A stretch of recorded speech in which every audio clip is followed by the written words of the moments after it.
carrément explosé. Le stade a explosé. Au fond des filets. Dans le haut de la boîte à pain.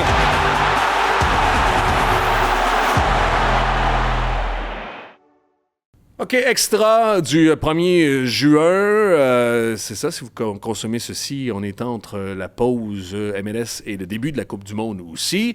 Frédéric là avec vous, en compagnie de... Olivier Brett. Voilà, es-tu dans le staff du Canada? Avec ton beau chandail? Non, je me pose de plus en plus souvent la question, c'est probablement à l'approche de la Coupe du Monde. Qu'est-ce que ça veut dire être Canadien? Non, ça, je me pose la question à l'approche du match de vendredi, d'ailleurs, qu'on va présenter sur RDS, match Canada-Irlande. La quantité de gens, même ma fille, là, se demande, je porte quoi là, pour aller à ce match-là? Non, juste, est-ce que... Afficher les couleurs canadiennes, sachant que tu décris les matchs de la Coupe du Monde, c'est-tu un no-go? J'ai décidé que non. On ne va pas faire semblant qu'on ne veut pas que l'équipe nationale canadienne performe bien à cette Coupe du Monde-là. L'idée de l'extra aujourd'hui, Olivier, tu voulais aller un peu dans les coulisses de notre métier, d'une partie de notre métier, c'est-à-dire de descripteur. D'ailleurs, descripteur, c'est un néologisme canadien. Dans le reste de la francophonie, personne ne parle de description de soccer. On parle de commentaire de soccer. Mais en tout cas, pour vous situer aussi, pour ceux qui sont... Y en a-tu qui nous consomment hors Québec? Ben, oui. Mais non, mais des Québécois de la diaspora, là, des Québécois à Seattle ou à Marrakech peut-être, mais des Français en France. Non, OK, on est international. C'est big quand tu rentres dans l'Hexagone. Non, mais ça, c'est au lieu de la francophonie. Il y a une différence d'ailleurs entre l'anglophonie et la francophonie dans le rapport, mais la maison mère semble être à Paris, ce qu'il y a moins dans l'anglophonie. Ça, c'est non? Okay, non. Mon point, c'est que on est-tu, comme le voudrait Justin, on est-tu international? Justin Morissette? Non, l'autre. OK. L'autre. OK. C'est pour le vrai. Non, j'avais pas... T'as pas suivi la référence? Tu parlais de politique, je pensais que tu parlais international? de Justin Trudeau. Il était un peu politique aussi. Ouais. OK. C'est pas Justin Trudeau non plus, c'est pas Justin Morissette. Parce que faites vos conclusions. Ce que je voulais, c'est qu'on sorte parce qu'il y a pas mal de gens qui me parlent... En fait, j'ai eu des discussions sur ce que ça implique comme travail de décrire des matchs dernièrement, parce que là, tout le monde te demande, t'es-tu occupé, la Coupe du Monde, comment ça se passe, la préparation? Puis je me suis rendu compte qu'il y a des trucs subtils, ou peut-être moins, qu'on prend pour acquis quand on fait ça depuis un certain temps, puis que les gens apprécieraient peut-être découvrir. La première affaire, puis je suis curieux de savoir ce que tu en penses, parce que je le sens vraiment plus depuis 2 ans. On a parlé la semaine dernière, c'était dans l'extra, on a parlé des changements de règlement qui s'en viennent à la Coupe du Monde, plusieurs qui sont déjà en place en MLS pour accélérer le jeu. Moi, ça, c'est un des trucs que je trouve majeur. Ça ne veut pas dire que tu peux moins bien le faire, mais il faut que tu le fasses différemment. C'est raconter une histoire en cours de match. Il faut que tu sois plus expéditif. Tu sais, tu n'as plus tout le temps le 30, des fois 40 secondes que tu avais sur un coup de pied de but, le niaisage sur une rentrée de touche. Tout semble, je pense qu'il y a des règlements là-dedans. Il y a aussi la volonté des coachs d'accélérer les choses puis de jouer plus vite. Je pense que Wilfred Nancy est un exemple parfait à Montréal puis surtout à Columbus en 2023. Let's go, là. Tu sais, un coup franc, tu le joues rapidement, mais ça affecte le temps que tu as pour raconter l'histoire d'un joueur, l'histoire du coach ou l'histoire du club. Ça, je ne sais pas si tu as senti la même chose depuis 2 ans. Ben, c'est drôle que tu parles de ça parce que moi, non, j'ai évacué de plus en plus ce que tu appelles les histoires, les storylines. Je les distille au maximum. Oui, ben c'est ça. C'est ce que je te dis. Puis pas par rapport au rythme de jeu, c'est par rapport à mon artisanat aussi. Pour raconter une histoire, regarde, tu vois, j'ai de la misère à le faire. C'est pour ça que c'est plus difficile. Le podcast, c'est un format, surtout où je dois m'exprimer, parce que je pense que je suis un animateur d'abord. C'est plus... c'est une autre façon de faire, je pense, raconter une histoire. Et donc, moi, je me vois comme bonificateur aussi, comme je magnifie quelque chose plutôt que la raconter aussi. Depuis quelques années, j'ai fait un choix conscient, justement, de distiller au maximum. D'ailleurs, je pense que je le vois, il y a une petite... Je pense qu'on aborde ça de façon différemment. Ça serait complexe à vraiment Décortiquer. ou circonscrire ce que je te dis, mais je le vois comment toi t'abordes les entrevues avec les coachs en avant-match aussi.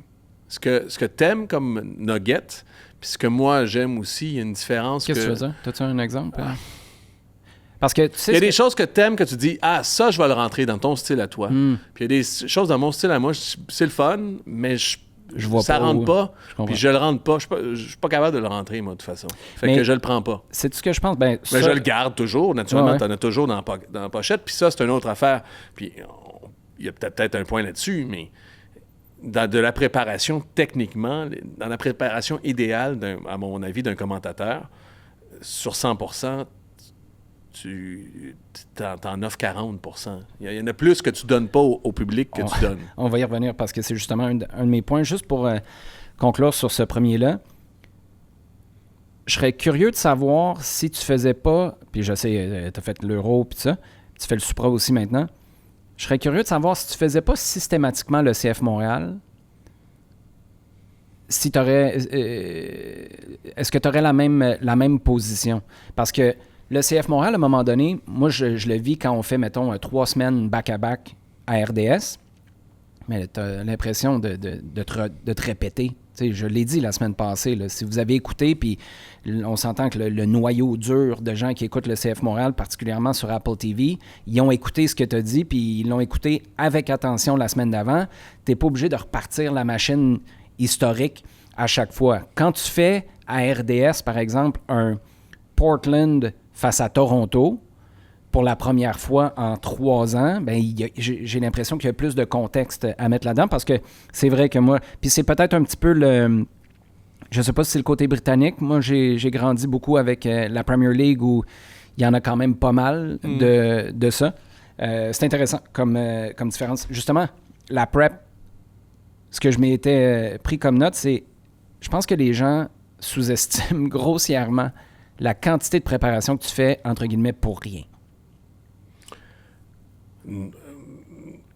Oui, non, mais moi, je te dirais, c'est jamais pour rien. Ben, c'est ça mon point. Mais tu l'as fait pour rien sur un match donné, puis un jour, tu vis une rencontre où tu as un délai météo. Tu as un gars champ gauche qui arrive, qui n'a jamais joué, puis là, il rentre à 8e minute, puis ça valide tout le travail que tu as fait. Mais ça revient, c'est pas pour rien, mais c'est la quantité de préparation pour un match ou pour un tournoi, surtout, que tu n'utiliseras pas. Puis avec le temps, tu finis par comprendre, bien ça, je ne l'utilise jamais, je vais arrêter de le rentrer dans mes notes. Là. Puis tu parles souvent du fait que c'est un métier de choix, mais les gens hallucineraient de voir la quantité de stock qu'on n'utilise pas dans un match ou dans un tournoi. Oui, puis ça parle de la préparation. Moi, d'ailleurs, c'est drôle parce que... il y a beaucoup de commentateurs. Il y a certains commentateurs, c'était une mode en ce moment. En ce moment, c'est se filmer pendant que tu décris. Mais la mode des commentateurs avant, c'était de montrer ta préparation, en fait, ton board. Ça dépend. Moi, je travaille... Il n'y a pas grand monde qui travaille comme moi, là, parce que je le vois à travers la Ligue, notamment la MLS, mais aussi quand j'ai fait la Ligue, la LPHF, la BWHL, le hockey féminin, il y a des gens qui travaillent avec... une tonne de... Ils sont très systématiques aussi. Le gars avec qui je travaillais, notamment dans le match, dans la série Minnesota-Montréal, dans la LPHF, avait des collants avec 8 affaires sur son collant, écrit en tout petit. Il met l'affaire. Une super préparation, bravo. Puis moi, j'en ai beaucoup moins aussi, parce que justement, quand je te dis que c'est un métier de choix, moi, c'est ça. Premièrement, je trouve que tu te perds dans ces moments-là. Puis tu passeras pas tout. C'est vrai que tu en as dans tes affaires. Moi, où est-ce que je voulais aller dans tout ça? Bref, c'est un peu show-off aussi d'avoir trop de notes mais aussi. Attends une minute, là, parce que là, tu es en train de me juger moi. Là. T'as-tu beaucoup de notes, toi? Ouais. Puis c'est pas... Je le fais pas pour t'impressionner toi ou pour impressionner Steve sur Twitter. Je le fais parce que des fois, oui. Puis surtout... pour une Coupe du Monde, par exemple, où ça se peut que tu refasses la même équipe 2 ou 3 fois, à un moment donné, tu ne veux pas recommencer ta préparation à chaque fois. Tu peux te fier sur le match qu'ils ont joué avant, mais tu veux surtout être capable de ne pas avoir à recommencer from scratch ou à ajouter, parce que quand, tu sais, c'est 47 matchs en 6 semaines, une fois que la préparation est faite, là, tu repasses vite dessus, mais tu n'as pas le temps de la recommencer entre les rencontres. Mais moi, j'en ai pas mal. J'en ai pas mal. Mais non, c'est la structure. En même temps, mon point, c'est que c'est un truc de choix aussi. C'est ça que je veux expliciter, puis je te le dis souvent, puis c'est un métier de choix. C'est l'angle que tu vas donner, c'est ce que tu vas... ce qui est relevant, ce qui est intéressant. Les anglophones, notamment, disent souvent d'où ils viennent. Mm-hmm. Ça, chez les anglophones, c'est une obsession aussi. Olivier de Québec, nanana. Alors que moi, Tu veux dire au Canada, mettons? Au Canada, mais nord-américain. Mm-hmm. Les gens aiment beaucoup ça, dire la ville, puis ils glissent ça aussi dans le commentaire. Ils font une passe à droite au gars de... Mm-hmm. Puis ça, c'est quelque chose que moi, je fais un peu moins aussi. Ou le collège. Les anglophones en MLS, le college de Duke, de Wake Forest. Ouais, puis c'est très... En effet, c'est très important aussi. Il y a un alma mater qui est important, puis une ligne à faire. Ici, au Québec, en fait, l'équivalent, c'est dire que c'est un Québécois aussi, en même temps. Oui. Ouais. Fait que c'est ça. Non, mais show et off, là, c'est pas négatif. Puis j'insiste parce que moi, je suis différemment, mais j'ai fait la paix avec ça. Je me disais, j'en ai-tu assez? J'en ai-tu? Puis c'est drôle parce que je pense être... on parle de préparation, puis on ne mesure pas la préparation. Je suis très, très préparé. Mais une partie de ma préparation, c'est d'arrêter. D'harvester, mais c'est aussi de choisir.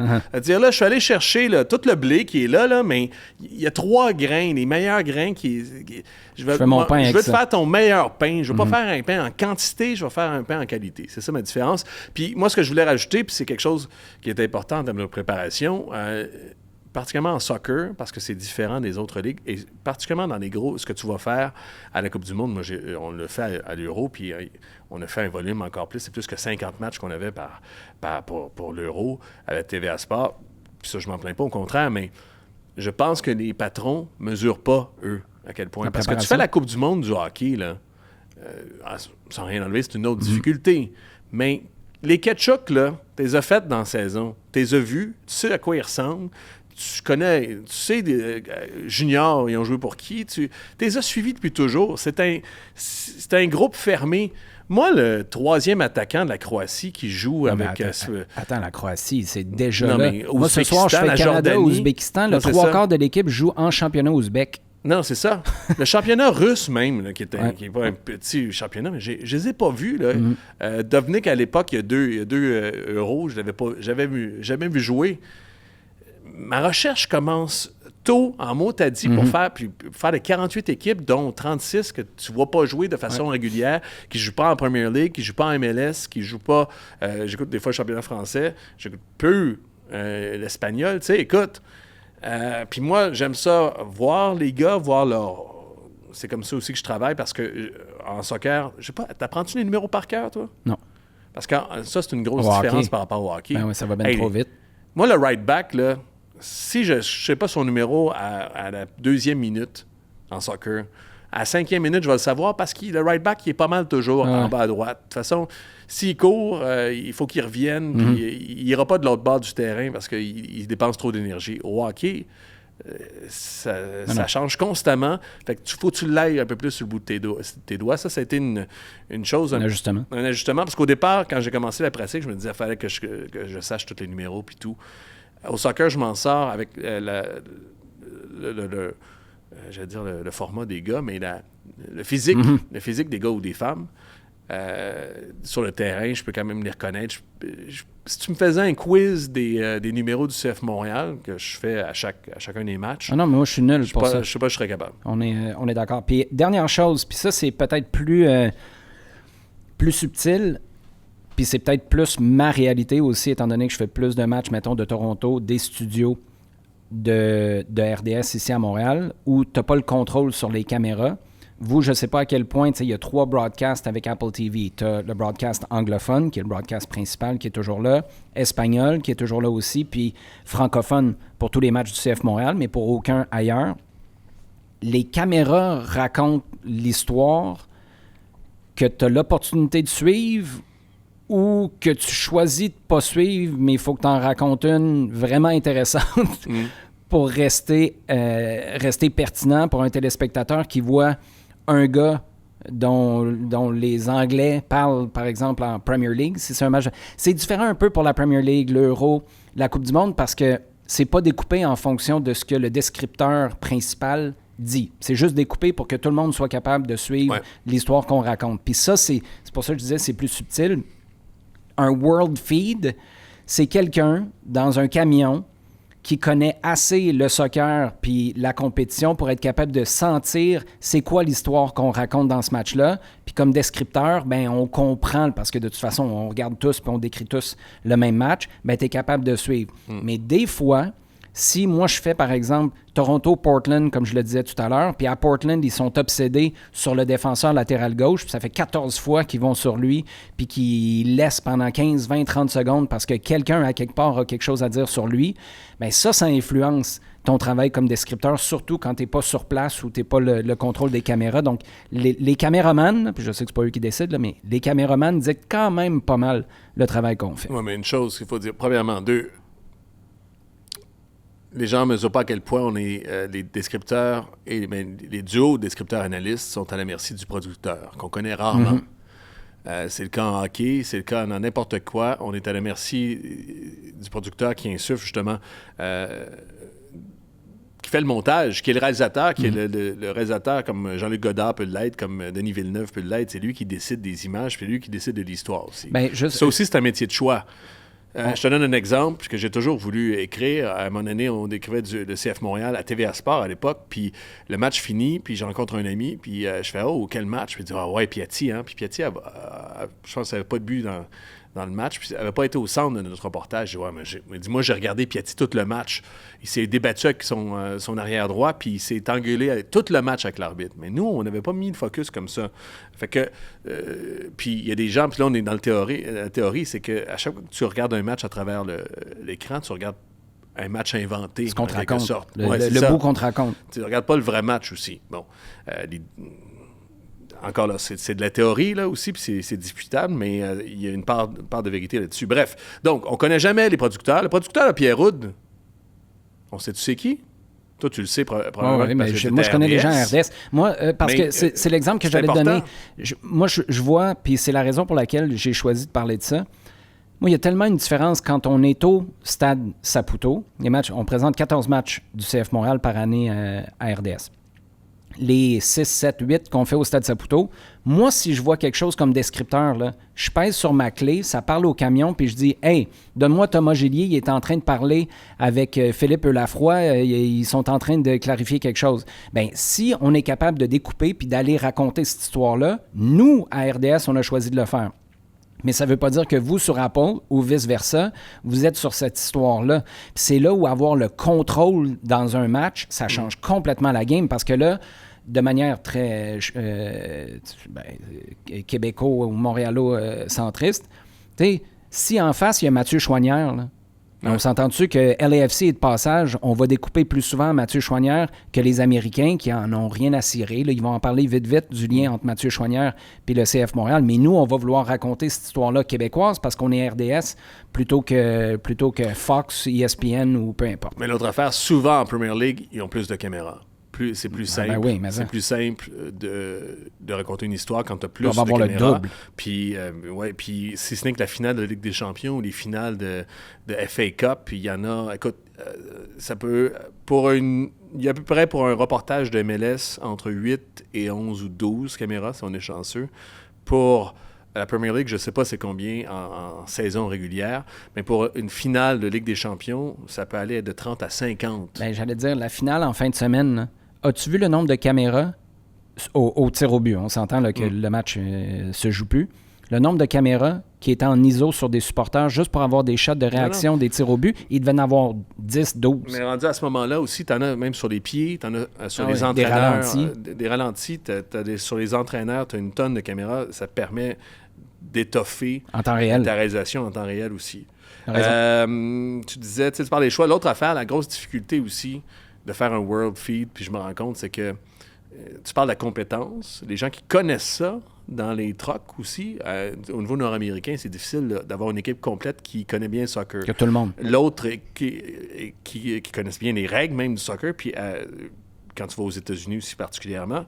L'autre affaire, c'est pas juste les règles du soccer, c'est connaître la storyline de la MLS. Puis c'est ça, quand la MLS locale versus nationale,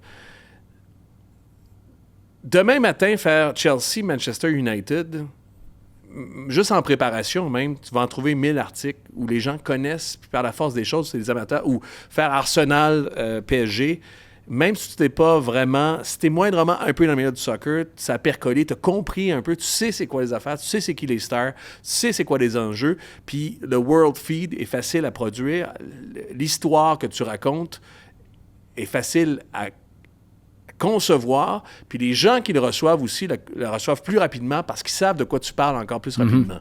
Va à DC United contre San Jose en février, puis fais un World Feed. Les gens, premièrement, il n'y a pas d'article à Washington que tu peux trouver, et ainsi de suite. C'est difficile de faire justement ce World Feed-là. C'est le défi qui s'est posé notamment à la MLS avec Apple. C'est pas simple à réaliser, moi, je pense. On est d'accord. Hey, je te garde mon un ou l'autre pour la semaine prochaine parce que ça va rester tout aussi pertinent le week-end prochain. En fait, ça va l'être encore plus le week-end prochain, lundi prochain, parce que ça a rapport avec Jesse Marsch versus Mauricio Pochettino. Pour un deuxième, un ou l'autre de suite, je te garde ça pour la semaine prochaine.